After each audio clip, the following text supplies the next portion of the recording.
Welcome back to Russell Street Replay. This is a draft night podcast. This is the instant reaction podcast to the first round of the 2023 NFL draft. Joining me is my good friend Zachary Siegel. Zach, great to have you. Awesome. Great to be on here. Yeah, and a really interesting first round. I think before we go right after the Ravens picks here, I think we talk a little bit about the top 10. I mean, Bryce Young was the obvious pick at number one. It felt for a long time that the Texans were going to go quarterback at 2, and that did come true. But then the real surprise came when they traded back up to 3 to go ahead and take Will Anderson, which to me is a D'Amico Ryan's compromise, basically saying, look, if you're going to make me take a quarterback at number 2, I want to get back up to number 3 and take Will Anderson, take my guy for my defense. If the ownership is going to step in and make me take a quarterback, that's going to have to be our compromise. And I think he has that leverage as the incoming head coach. What do you think of that move to go ahead and go back to back with Stroud and Will Anderson there?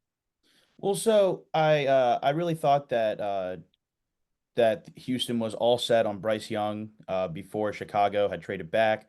Hmm. And then once Carolina traded number one, I really thought that D'Amico Ryan's being a defensive minded guy, that Will Anderson was their guy. Like I really thought that Will Anderson was going to go number two, and when he didn't go number two, I was thinking they got to make a defensive splash at some point. But I definitely was not expecting it to be the third pick. That was a wild development, but I mean they honestly they might have won the draft. I mean, from a Yeah. non-Ravens perspective, they might have won that draft with just those two picks right there. Yeah, I mean, Will Anderson is one of those guys that, I mean, he was my number one player in this draft.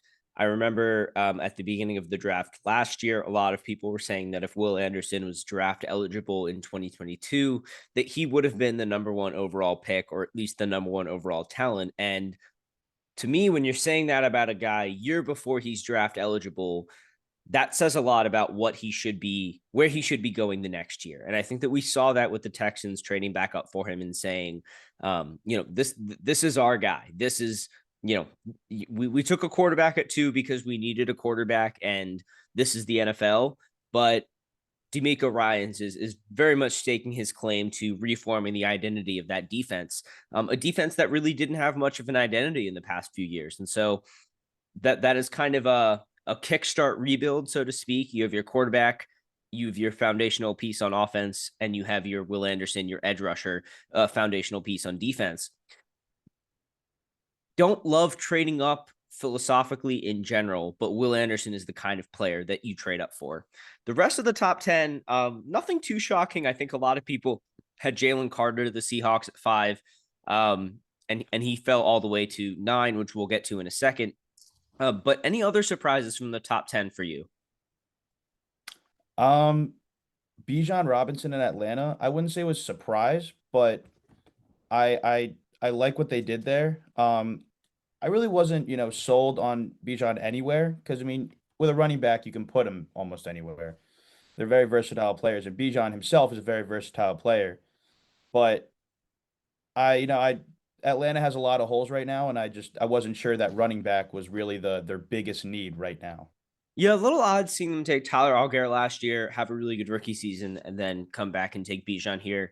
Can't argue with Bijan's talent, of course, and I'm on record to some mockery saying this, but Bijan at 8 is just too high for a running back. I just don't see the value there. I think that for a team that has so many other clear holes and a lot of ways to go before they're building a competitive team, it just feels like Bijan is gonna rack up 15 to 2000, 1,500 yards to 2,000 yards a year for the Falcons for the next 4 years, and they're going to maybe make the playoffs once. And it just doesn't feel like the best use of resources. Again, hard to argue with his talent. He's a guy who at 22, if everyone else I liked was off the board, I would take him over the rest of the players I didn't like so much, if that makes sense. Brian Bresee or Emmanuel Forbes or something like that. Would not have loved it at 22 so much as I would have just said, okay, Bijan is a clear top 10, if not top 5 talent. Regardless of position, just take him and you can lock down the position. But at 8, it just feels like you could have traded back from there and done something different to gain a little bit more value for your team. Moving on, I guess we can move on to Jalen Carter now. I mean, his fall is not shocking given the off the field concerns that it seems like plenty of teams had.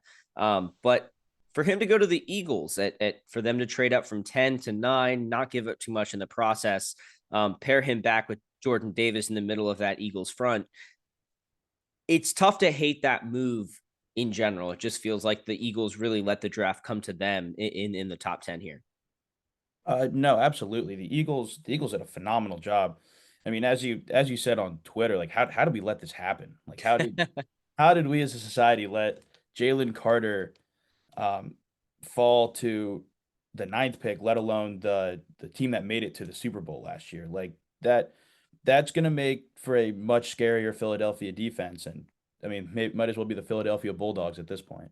Yeah, I mean, I was glad they're in. I'm glad that Jalen Carter's in the NFC, and yeah, like you're saying, the Philadelphia Bulldogs. That is the fourth defender in the last 2 years they've taken from that Georgia defense. Obviously, going with Jordan Davis in the first round last year, Nakobe Dean in the third round, and then Jalen Carter at the ninth overall pick. And I know I said we were going to wait to talk about this until he came up for the Ravens, but let's go ahead and talk about it now. Nolan Smith falling to the Eagles at 30 as well. That is a huge get for them at edge rusher. A front four of Nolan Smith, Hassan Reddick on the edge with Jordan Davis and Jalen Carter in the middle, along with everything else that the Eagles have, is pretty formidable. And like I tweeted, like you just referenced, how did we let this happen? How did the NFL let this happen? I don't know. Clearly, the NFL was not as high on Nolan Smith as I was, or as a lot of people thought the NFL was. He is 238 pounds, and a statistic I'd love to reference leading up to the draft was that no edge defender under 250 pounds had gone in the first round since Darren Lee and Leonard Floyd in 2016. And not a great history for that size in the first round. But Will McDonald went to the Jets much earlier than Nolan Smith did, and he comes in, I think, also sub 250. I think 239, if I'm not mistaken. And Yeah. so, kind of an interesting pick to see the Jets go with him there if they want to go with a lighter player, a lighter edge rusher than Nolan Smith.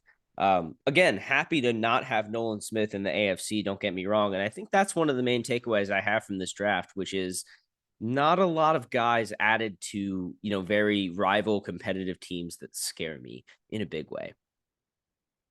Yeah, going off of what you were saying with Nolan Smith being taken so low, I was very surprised that both Brian Breesy and Miles Murphy went before him. They did great things at Clemson, but I mean, I really thought that Nolan Smith just overall was a better athlete. But yeah, I also agree. There really wasn't that a lot that scares me coming into the AFC. I mean, but Buffalo got Dalton Kincaid, great pass catcher, kind of a faster tight end, but isn't somebody who I think is going to turn Buffalo from what they are now into something even greater. Mm-hmm. And it's kind of the same thing. The Steelers going with Broderick Jones, a good pick for them. I think a smart pick for them, but not a guy that you're like, oh no, Broderick Jones went to Pittsburgh, because in a way you kind of expected them to go offensive tackle one way or the other. And, yeah, that's a guy that we're going to have to deal with for sure. I'm not discounting Broderick Jones' ability, but he's not a guy that scares me in terms of, oh God, now we have to play him. And I think that's one of the reasons that I feel good about this draft class outside of the Ravens. You see the Chargers going with Quentin Johnston at 21. You say, okay, they're taking a shot on a high ceiling guy, but not a super high floor guy, not a guy I'm worried about playing in the playoffs in 2023, for example. And kind of the same thing with Christian Gonzalez and the Patriots if they're able to make the playoffs in that tough division now. Gonzalez is fantastic, a fantastic pick at 17, but he's not a guy that I think, oh God, now Bill Belichick has Christian Gonzalez. Plug and play corner, lockdown for sure. Huge fan of his game, but not something where I'm cowering in fear of the talent that's being brought into the AFC in this draft, which is normally not something I think about. But when you think about how strong the AFC is now, how strong the teams are, the quarterbacks are, bringing Aaron Rodgers into this conference, it is something that was kind of in the back of my mind thinking, I kind of hope the NFC teams nail this draft and the AFC teams, not that not that I'm rooting for anyone to fail completely, but yeah, I kind of hope the AFC teams don't hit the ball out of the park in this draft as much as the NFC teams do. Just knowing that Lamar is locked down, knowing that we're going to be competitive in this conference for the next 5+ years, I did not want to see a ton of elite guys on good teams go to AFC teams in this draft. Yeah, not a lot of overall playmakers. Not a lot of those went really in this draft at all. Uh, Tennessee took a lineman. Um, Pittsburgh, like we mentioned, took a lineman. I mean, speaking of Broderick Jones, I think he really plays well uh into the Ravens. As a matter of fact, I mean, if he's got long arms and ran into a little bit of not foul trouble, sorry, holding trouble uh in college, and we got those young fast ends with Udafe and Jabo, and I think he might have a real hard time with that, especially as a rookie with these guys a couple years in. I Yeah, I think. think if those guys are getting around the edge on him, that's definitely an area you could see. Like his job is to protect Kenny Pickett, and there's kind of an informal rule that says, okay, take a holding penalty instead of a sack. But at the same time, a defense is pretty happy with a holding penalty, and so seeing that the Steelers weren't super committed to upgrading uh, a key position like cornerback or wide receiver, at least makes you feel good about winning some divisional games next year. The Browns didn't have a first round pick.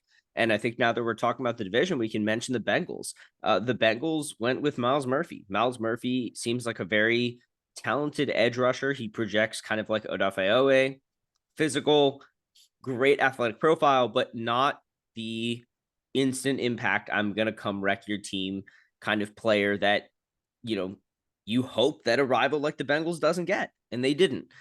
So it's hard to not feel good as a Ravens fan about how the rest of the draft went outside of what the Ravens did. Now, when you think about what the Ravens did, you feel even better.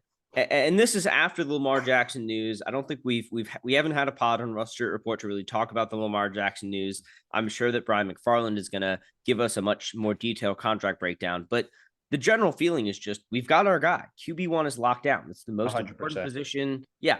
And you just honestly, no matter how the first round went today, as a Ravens fan, you have to feel good. But then to see 22 roll around and see Nolan Smith, Joey Porter Jr., and Zay Flowers on the board, which kind of feels like it was the consensus top three among the fan base for picks to go with. Having all three of those guys on the board just feels good. I think there were people who were looking for a trade back. I know Eric DeCosta in his press conference right after the draft said that the picks weren't good enough. The trade back options weren't good enough compared to the talent they could have gotten at 22. And as highly ranked as I have both both Joey Porter Jr. and Nolan Smith as defenders, Zay Flowers was my favorite offensive player on the board. And if you really feel like, as the Ravens, that you're confident in your defense, you're confident that you can sign a cornerback 2 in the next month or so, you can attract other edge interior defensive line safety veterans to play on your team for a cost-effective price, you feel more comfortable investing in your offense, knowing, okay, I need someone for Lamar Jackson to throw to in the next 4 years as well. Yeah, and I mean, nail it on the head. I mean, Zay Flowers, he was my number one wide receiver. You saw in the mock draft that we did. I had him there. I talked about him in a different Russell Street Report wide receiver breakdown or prospects breakdown. I mean, he's told everyone like he can play anywhere. And last year at Boston College, he did. He balled out. He played everywhere. He he made the contested catches. He shook defenders, and there's questions about his size, but I think he's really going to put those to bed this year. Not to mention he's Steve Smith Sr. approved, and we all know Steve Smith Sr. always seems to find the best wide receivers in every draft class. He was Yeah, super tough. I was rewatching that clip as well of Steve Smith Sr. evaluating Zay Flowers, and I mean, one thing it makes me feel good about myself as an evaluator when I see the same things that a guy like Steve Smith Sr. does. But I Right. think the other thing is Steve Smith Sr. knows what it takes to produce as a smaller wide receiver in the NFL. And when he sees those qualities in another player, he knows how to recognize them. And Flowers, I think, kind of pops on film a little bit more than the rest of the receivers in this class did, maybe even more than Jackson Smith and Jigba Dig. And don't get me wrong, I like JSN. He's my wide receiver one in this class. I think he's going to do phenomenal in Seattle, but he didn't pop on film as much as Flowers did. I think that's one of the reasons I've been able to talk myself into the Flowers pick over Joey Porter Jr. and Nolan Smith, is because I know what Flowers is capable of. And you and I were talking about this before we started recording. If this was a Greg Roman run offense and you were drafting a 5'9" guy who is a route runner, yards after catch threat, and really projects as more of a weapon than he does just a pure outside wide receiver, you wouldn't feel as good about it because you know you'd be relying on him to run block. You don't think you can trust Greg Roman to get the most out of a receiver like that. Makes perfect sense. But Todd Monken's in the building now, and Monken has shown an ability throughout his coaching career to get the most out of whatever weapons that are put in front of him. And so I think when you say, okay, I don't need to worry about drafting a wide receiver for run blocking, I don't need to worry about making sure that this guy fits perfectly in, a specific scheme. Instead, I can just say, hey, I think this guy is going to be an absolute weapon in the NFL. I think he's going to gain yards. I think he's going to open up an offense. I think that he's a guy that I am looking forward to designing plays around. That's the kind of pick that you're very happy to make in the first round. Yeah, I mean, this new Todd Monken offense, like we saw what he did in Georgia with the likes of, Stetson Bennett and a bunch of really talented tight ends. I'm so excited to see what he's going to do in Baltimore with Lamar Jackson and now these new wide receivers. I mean, he's got a great offensive line. It's a really, really exciting time to be a Baltimore Ravens fan right now. I mean, jitters everywhere. Yeah, and an offense with that starts any offense that starts with Lamar Jackson is obviously an exciting one. But when you have Mark Andrews and Rashad Bateman, you feel good, right? I'm a big fan of both of theirs. I think Bateman is still kind of underrated because of his injuries. I still think that he is going to be that guy in the NFL. But Yeah. then you add Odell Beckham Jr. You add a veteran presence. You add a guy who can play inside, outside, who is an infectious personality. I mean, Rashad Bateman's excitement about Odell Beckham Jr. was not fake. It was very genuine. And then you add a guy like Zay Flowers, who I wouldn't say I put him in the Odell Beckham Jr. mold. They're very different body types. They're very different players, but that infectious personality and kind of know-how that Odell Beckham Jr. has, bringing in a player like Zay Flowers to work with him, to work alongside him, could really go a long way in terms of developing Zay Flowers into everything that he could be in the NFL. And I think that is something to be excited about, whether or not you're all the way sold on Zay Flowers as a come in day one and really impact player, which I personally am, but there are people who might not be. I think that you can be more confident in his ability to develop in Baltimore now than you would be if he was drafted here a year or two ago. Yeah, I mean, new coach, new system, but after he was drafted, the Ravens held a press conference with him, as they do. And almost every answer that Zay Flowers gave was just, I'm excited to get out there and get to work and get to know the guys. And that's really the attitude that, like, it seems everybody has right now. I mean, Lamar said that after his contract. OBJ said that. Like, it really seems like the attitude in Baltimore right now is like, get out there, get the work done, and let's get ourselves a Super Bowl. Yeah, and that does feel like what the team's expectation is now after locking down Lamar.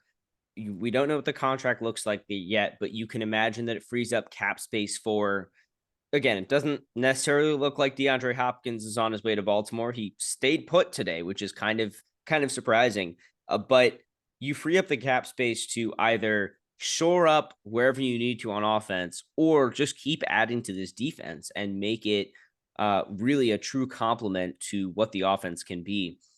And it's tough. I'm thinking in my head right now. I'm really trying to figure out what teams are more well-rounded than the Baltimore Ravens right now. The Chiefs are the Chiefs.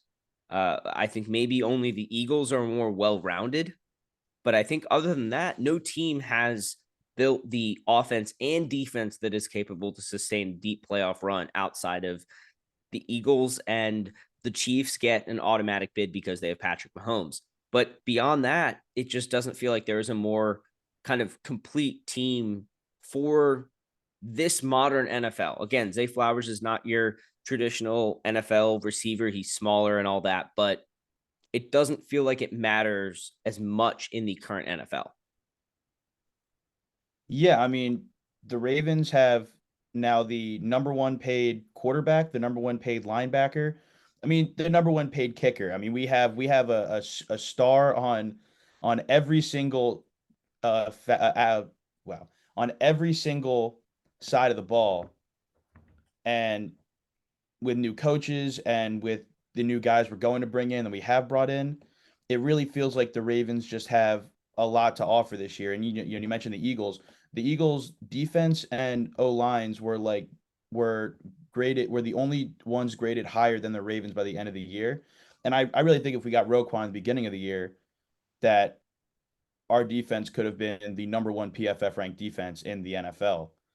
Um, and we have a couple questions with the line. Ben Cleveland at guard, and how all that will work out. But overall, I really don't see any weak points in our team at this point. Yeah, and I think that's the thing that you feel good about is the Ravens have taken a hard look at where their deficiencies are and said, okay, we're going to address those. And, you know, I'm not talking about Nelson Aguilar. I'm talking about OBJ and Zay Flowers, basically doubling down and saying we're getting two pro quality, you know, star quality receivers. And you may have some doubts, and I'd understand it, about their ability to really get the most out of Flowers to develop him in the NFL. They have not done the best job of that with their receivers in the past few years. I think you could really only argue that Bateman is on his way to becoming what he was supposed to be, and even then, that's been stunted by injuries. So there's still some, I don't know if there's so much risk as I would say trepidation about drafting a guy like Zay Flowers in the first round. Again, Joey Porter Jr., Nolan Smith still on the board. Joey Porter Jr., for that matter, is still on the board, though. And you feel confident about this team's ability to evaluate early round cornerbacks and historically and say, okay, if they passed on Joey Porter Jr., there must be a reason for it. If they passed on Nolan Smith, there must be a reason for it. And I don't know, man. Lamar's a Raven. Zay Flowers a Raven. This offense is about to put up more points a game than the defense is going to allow at the end of the day. And that's how you win games, right? Yeah, I mean, we we got a lot to offer, and we got uh we got Zay Flowers, we got OBJ, like you said, two players that we didn't have last year and could really make a huge impact on our team. I mean, the Ravens last year, their wide receiving core had the least amount of yards combined from any other wide receiving core in the NFL. So bolstering, I mean, you said you're not even mentioning Nelson Aguilar.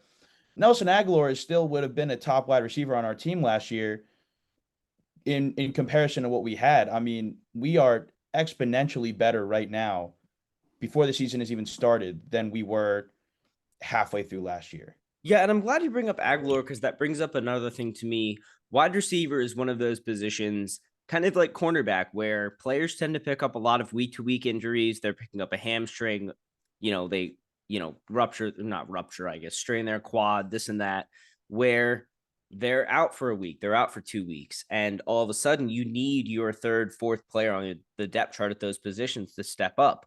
And when that guy is Tylan Wallace or James Prochet, you don't feel as good about it. But when that guy is Devin Duvernay or Nelson Aguilar, you're saying, okay, those are guys that I feel a lot happier about stepping up to not just fill a role in this offense, but actually make a difference in the game that we're playing in next week while, OBJ or Bateman are out nursing their hamstring or whatever. So I think that is something that, it took a while for this front office to get all the way around to understanding, but it's not just having talented wide receivers, it's having depth, it's having multiplicity. And I think when you have really the top 5 guys on the Ravens offense, I would imagine, are all comfortable lining up inside or outside. And Bateman, Flowers, OBJ, Duvernay, and Aguilar, all 5 of them have solid experience on the inside and the outside. And you got to hope Todd Monken can cook. That's one of the big takeaways from this draft as well, is you got to hope Todd Monken can really cook, because as good as this offense looks on paper, a lot of offenses look good on paper. The Chargers offense looks great on paper, but they could not execute what they needed to do last year. And the Ravens could be the same way this year if Monken doesn't really find a way to use everyone in this offense to their maximum effectiveness. Yeah, I mean, there's always questions of doubt. Like it's sports, it's the NFL, and at the end of the day, we do have a new offensive coordinator. We had a new defensive coordinator last year, and I think one thing that Ravens fans should have learned, at least from that experience, was that, in the beginning of the year, McDonald kind of struggled. But towards the end of the year, he really pulled it together. We got him what he needed in Roquan, and people got healthy, and he really put together a solid defense. And I think that there might be some growing pains this year with Monken. It wouldn't at all surprise me if we started the season and it wasn't everything. The flashy numbers weren't coming up right away. But I think we need to be patient with it, and we need to give it some time before people jump ship and people decide Monken's not the answer. Yeah, and I think that's a good place to to find an ed for this podcast, partially because it's getting late and we have round 2 tomorrow. But the the excitement about Lamar and the excitement about Flowers, that should carry us well into August, right? We should be excited to have this team, but at the same time, you're right, putting a new offense in place. Lamar has not been the biggest fan of showing up to all of the off-season activities, which, whatever, that's totally up to him. Ideally, now that he has a deal, he'll show up to everything, but who knows? But yeah, putting a new offense in place, one that a lot of people hope will be pretty different from Greg Roman's. That is a good thing in the long term, but like you're saying, in the short term, it does take an adjustment period. And as much as you believe in all of the guys on the roster to be really good at playing football in general, there's going to be some patience needed as the offense kind of fully gels over the course of the season. As much as Odell, loves, or as much as Lamar loves Odell and Odell loves Lamar, and as much as they've talked about wanting to play together, they haven't played together. They don't have that inherent chemistry that comes from players playing together for a long time, like your Joe Burrow and your Jamar Chase, for example, where they're on the same page at all times. And when you throw that in place, as well as a new offensive coordinator, there are a few wrinkles there to iron out, I think. And I think that you're right to temper expectations just a little bit in terms of, okay, they're not going to be setting world records for NFL offensive yards week 1, because it would be great if they did, but assuming that they'll do so is kind of setting yourself up for disappointment.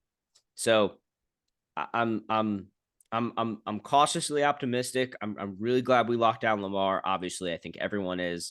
I think Flowers is a good weapon to add, and you just hope that this doesn't look really bad in hindsight with Joey Porter Jr. and Nolan Smith becoming all pro level defenders. Really. Yeah.